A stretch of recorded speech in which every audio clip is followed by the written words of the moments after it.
I teach introductory psychology.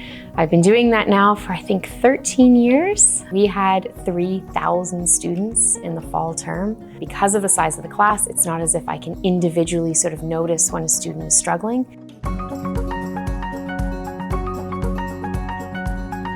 We're kind of designed to be distracted, right? Like we mind wander. We use Top Hat a lot for demos.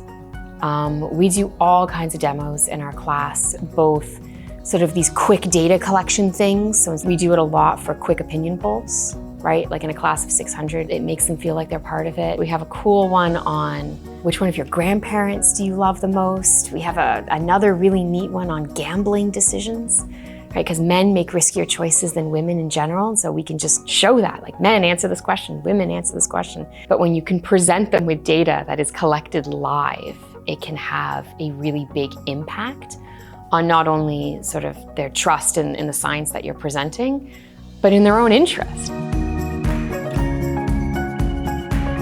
We have custom courseware that is offered through Top Hat as well. We've embedded videos into it, which made our textbook a lot more fun.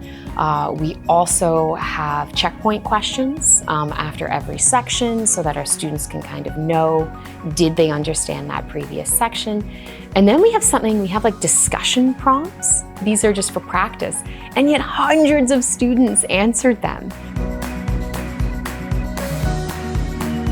It keeps Top Hat being this fun sort of engagement component for our students. Since we switched over to Top Hat actually and started having a more sort of dynamic textbook compared to our print copy, our ratings on our textbook have gone way up.